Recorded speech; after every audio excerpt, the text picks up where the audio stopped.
You are asking for how much? The words slipped out before he could stop them, and the room went quiet. All eyes were on him. The elders, seated in a half-circle, exchanged looks, some stern, others amused. The groom-to-be swallowed hard, sweat flowing at the back of his neck despite the cool breeze. 15 cows, 2 goats, and $10,000, the eldest uncle repeated, his voice firm. His bride-to-be, seated quietly beside her mother, didn't dare to meet his eyes. It wasn't her place to speak, not here, not now. It wasn't supposed to feel like this. He had pictured love bringing families together, not tearing his savings apart. He thought about his modest job, his student loans, and the small apartment he shared with his brothers. Where was he supposed to get that kind of money? You think love is enough? Another uncle interjected, leaning forward. A man shows his worth through sacrifice. If you cannot prove your ability to provide, how will you care for our daughter? That question, heavy with expectation, is one that countless men across Africa face every day. The bride price isn't just about paying, it's about proving love, proving worth, proving you can handle the responsibility of marriage. But where do we draw the line between honoring tradition and pushing people to the brink? The groom looked over at her, his future, his everything. Her eyes, filled with quiet sorrow, said what she couldn't.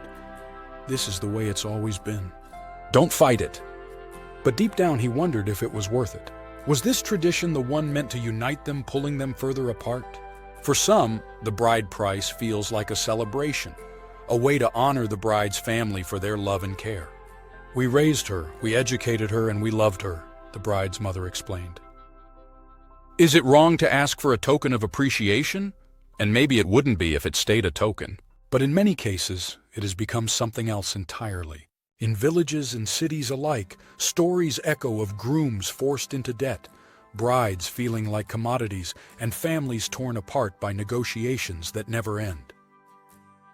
My husband still reminds me of what he paid for me, one woman confesses. Every argument he brings it up.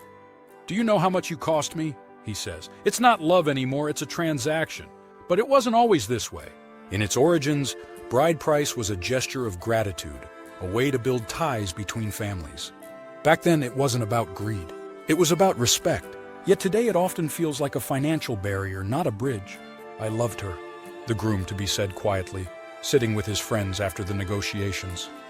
But now I'm scared I'll resent her for what her family asked of me. How's that fair to her? To us? His words hung heavy in the air. His friends nodded silently, each carrying their own stories of strained budgets and emotional wounds. In some families, there's a shift in understanding that love should lead, not money. Symbolic bride prices, small tokens, or even heartfelt gestures are replacing extravagant demands.